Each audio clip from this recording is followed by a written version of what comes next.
નમસ્કાર દોસ્તો, શાંતિશ્રમ ન્યૂઝમાં આપનું સ્વાગત છે। જગવિખ્યાત યાત્રાધામ અંબાજી મંદિરમાં છેલ્લા 3 મહિનાથી માર્બલ ખસાઈનું કામ પૂરજોશમાં ચાલી રહ્યું છે। આ કાર્યનો મુખ્ય હેતુ મંદિરમાં માર્બલની ઓછી થયેલી ચમક પાછી લાવવાનો છે, જેનાથી મંદિરની સુંદરતામાં વધારો થશે। દેશના 51 શક્તિપીઠોમાં આદ્ય શક્તિપીઠ તરીકે ઓળખાતું અંબાજી મંદિર અરાવલી પર્વતમાળા વચ્ચે આવેલું છે। મંદિરના નિર્માણમાં અંબાજીની ખાણમાંથી નીકળેલા માર્બલનો ઉપયોગ થયો છે। સમય જતાં માર્બલની ચમક ઓછી થતાં દેવસ્થાન ટ્રસ્ટ દ્વારા આ કામગીરી શરૂ કરવામાં આવી છે। આ ખસાઈ કામગીરીમાં 25 થી 30 જેટલા કારીગરો રોકાયેલા છે।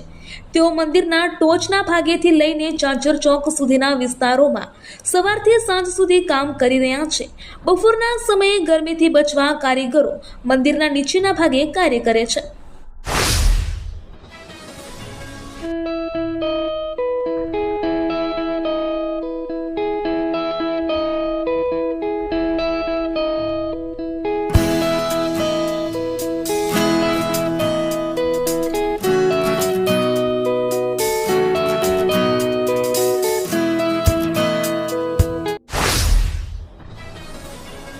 શક્તિ ભક્તિ અને આસ્થાના કેન્દ્ર એવા અંબાજી ખાતે આગામી 20 થી 26 સપ્ટેમ્બર 2026 દરમિયાન માં અંબેના ભક્તિભર્યા સૂર ગુંજી ઉઠશે।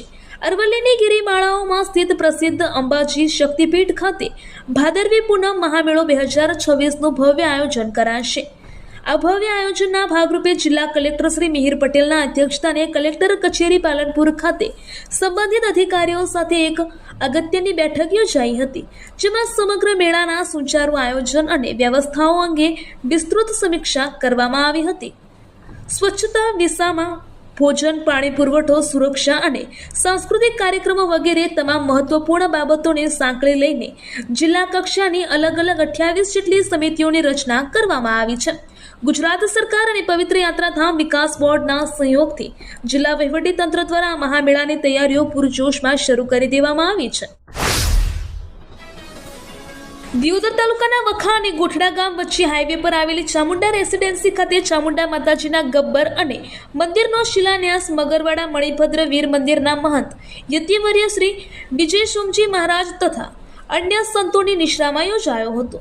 શિલાન્યાસ પૂર્વે વખા ખાતેથી શિલાઓની ભવ્ય શોભાયાત્રા કાઢવામાં આવી હતી, જેમાં ઘોડા, બગ્ગી અને ડીજેના તાલે વાજતે ગાજતે આ શોભાયાત્રા ચામુંડા રેસિડેન્સી ખાતે પહોંચી હતી, જે શિલાઓનું સ્વાગત કરી પૂજન કરવામાં આવ્યું હતું અને બાદમાં શુભ મુહૂર્તે શિલા સ્થાપન કરવામાં આવ્યું હતું। મુખ્ય શિલાનો લાભ પાલનપુર નિવાસી સુધાબેન ચિનુભાઈ મહેતા હસ્તે બીજલબેન પ્રદીપભાઈ દ્વારા લેવાયેલ, બાદમાં સૌએ ભોજન પ્રસાદ લીધો હતો। દિયોદર પોલીસે દિયોદર થરા હાઈવે અને વખા તેરવાડા રોડ પર સઘન વાહન ચેકિંગ હાથ ધર્યું હતું। દિયોદર પીઆઈ જોશી અને પીએસઆઈ ચૌધરી તેમની ટીમો સાથે હાજર રહ્યા હતા। પોલીસે વાહન ચાલકો, વાહન નંબર અને વાહનના કાગળિયા સહિતની વિગતોની તપાસ કરી હતી। બેરિકેડ લગાવીને ચોકીઓ પર વાહનોનું નિરીક્ષણ કરવામાં આવ્યું હતું। આકસ્મિક રીતે હાથ ધરાયેલા આ વાહન ચેકિંગને કારણે વાહન ચાલકોમાં જાગૃતિ જોવા મળી હતી। પોલીસ દ્વારા કાયદો અને વ્યવસ્થા જાળવવા તથા ગુનાહિત પ્રવૃત્તિઓને અટકાવવા માટે આ પ્રકારનું ચેકિંગ નિયમિતપણે હાથ ધરવામાં આવશે તેવી પ્રજાજનોની માંગ છે। પાલનપુર તાલુકાના ભૂતેડી ગામમાં આવેલા હર હર ગંગેશ્વર મહાદેવ મંદિર પરિસરમાં વૃક્ષારોપણ કાર્યક્રમ યોજાયો હતો। રોટરી ક્લબ પાલનપુર પ્રેરિત સિનિયર સિટીઝન ક્લબ દ્વારા આ કાર્યક્રમનું આયોજન કરવામાં આવ્યું હતું, જેમાં 100 જેટલા ફળ ફૂલના વૃક્ષોનું વાવેતર કરાયું હતું। RCC senior citizens club Palanpur દ્વારા ચાલુ વર્ષના વૃક્ષારોપણ પ્રોજેક્ટ અંતર્ગત આ પહેલ કરવામાં આવી હતી। ક્લબના ભાઈઓ અને બહેનો મોટી સંખ્યામાં હાજર રહી વૃક્ષારોપણ કર્યું હતું, જેનો મુખ્ય ઉદ્દેશ્ય હરિયાળું ગુજરાતના સંકલ્પને વધુ મજબૂત બનાવવાનું હતું। આ વર્ષે સમગ્ર દેશમાં બટાકાનું ઉત્પાદન અંદાજે 5 થી 7 કરોડ કટ્ટા જેટલું વધતા બજારમાં પુરવઠો વધી ગયો છે। જો કે માંગમાં નોંધપાત્ર વધારો ન થતાં બટાકાના ભાવ તળિયે પહોંચી ગયા છે। હાલ ખેડૂતોને બટાકાના માત્ર 400 થી 800 પ્રતિ ક્વિન્ટલ જેટલા ભાવ મળી રહ્યા છે, જે ઉત્પાદન ખર્ચની સરખામણીએ ખૂબ જ ઓછા હોવાનું ખેડૂતો જણાવી રહ્યા છે। આ અંગે બટાકાના વેપારી સુખદેવભાઈ ગેહલોતે જણાવ્યું હતું કે 2 વર્ષ અગાઉ ખેડૂતોને બટાકાના રૂપિયા 15 થી 20 પ્રતિ કિલો સુધી ભાવ મળતા હતા। ગયા વર્ષે તે ઘટીને 5 થી 10 રહ્યા હતા। દિયોદર પંથકમાં શિક્ષણનું અનેરું ધામ એટલે Shri Tapasvi college of nursing તેમજ શ્રી તપસ્વી આર્ટ્સ કોલેજ, જ્યાં છે સંપૂર્ણ AC, CCTV, wifi, digitally updated campus, BSc nursing સહિતના અનેક કોર્સમાં આજે જ પ્રવેશ માટે સંપર્ક કરો. Tapasvi college of nursing, Deodar. Vav Tharad જિલ્લાના જબડા ગામે ઇઠાટા ડિસ્ટ્રીબ્યુટરી કેનાલનું કામ ખેડૂતોના વિરોધના કારણે અટકી ગયું છે. કોન્ટ્રાક્ટરે કામ બંધ કરી દેતા 7 ગામોના ખેડૂતોમાં ચિંતા વ્યાપી છે.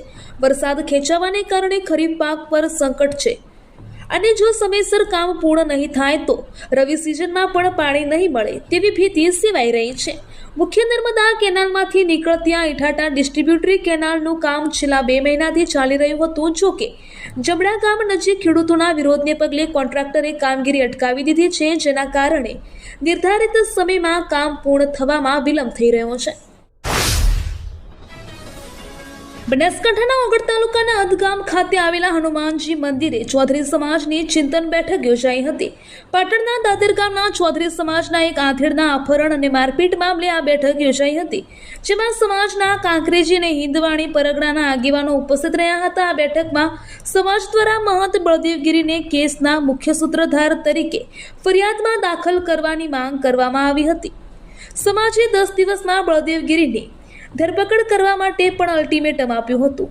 ચૌધરી સમાજે ઠરાવ કર્યો હતો કે જ્યાં સુધી બળદેવગીરી મહંત ઓગળનાથની જગ્યા પર મહંત તરીકે બિરાજમાન છે ત્યાં સુધી તેમને સમાજના કોઈ પણ કાર્યક્રમમાં વ્યક્તિગત રીતે આમંત્રણ આપવામાં આવશે નહીં. સમગ્ર કેસમાં ફરિયાદ નોંધાયા બાદ તેમાં વિસંગતાઓ હોવાના આક્ષેપ સાથે ચૌધરી સમાજ મેદાને આવ્યો છે. સમાજના આગેવાનોએ ચીમકી ઉચ્ચારી છે કે જો મુખ્ય સૂત્રધારને જેલના સળિયા પાછળ ધકેલવામાં નહીં આવે તો ઉગ્ર આંદોલન કરવામાં આવશે. દિલ્હીમાં વિદ્યાર્થીઓ પર કથિત લાઠીચાર્જના વિરોધમાં મંગળવારે થરાદ ખાતે કોંગ્રેસ દ્વારા વિરોધ પ્રદર્શન યોજવામાં આવ્યું હતું. આ દરમિયાન મોટી સંખ્યામાં કોંગ્રેસના કાર્યકરો અને આગેવાનો એકત્રિત થયા હતા અને સરકાર વિરોધી સૂત્રોચ્ચાર કર્યા હતા. થરાદના સર્કિટ હાઉસ ખાતેથી શરૂ થયેલા આ પ્રદર્શનમાં કાર્યકરો રોડ પર ઉતરી આવ્યા હતા. વિરોધને પગલે સર્કિટ હાઉસ અને રેફરલ હોસ્પિટલ વિસ્તારમાં ભારે પોલીસ બંદોબસ્ત ગોઠવવામાં આવ્યો હતો. પોલીસે વિરોધ કરી રહેલા કોંગ્રેસના કાર્યકરો અને આગેવાનોની અટકાયત કરી તેમને પોલીસ વાનમાં બેસાડી અન્ય સ્થળે લઈ ગયા હતા. દિયોદર તાલુકા પંચાયત ચૂંટણી વિવાદ મામલે કોંગ્રેસના વધુ 2 આગેવાનોને ગુજરાત હાઈકોર્ટે આગોતરા જામીન મંજૂર કર્યા છે. આ વિવાદ તાલુકા પંચાયતના પ્રમુખ ઉપપ્રમુખની ચૂંટણી મુલતવી રાખવાને કારણે સર્જાયેલા જનાક્રોશ સાથે સંબંધિત છે. આ મામલે પ્રાંત અધિકારી 10 કોંગ્રેસ આગેવાનો વિરુદ્ધ ફરિયાદ નોંધાવી હતી. અગાઉ સુપ્રીમ કોર્ટે આ કેસમાં 6 કોંગ્રેસ આગેવાનોના આગોતરા જામીન મંજૂર કર્યા હતા. હાઈકોર્ટે દિયોદર રાજવી અને કોંગ્રેસ પ્રદેશ ડેલિગેટ ગિરિરાજસિંહ વાઘેલા તેમજ તાલુકા પંચાયતના સદસ્યના પુત્ર સચિનભાઈ ભાટીના આગોતરા જામીન મંજૂર કર્યા છે.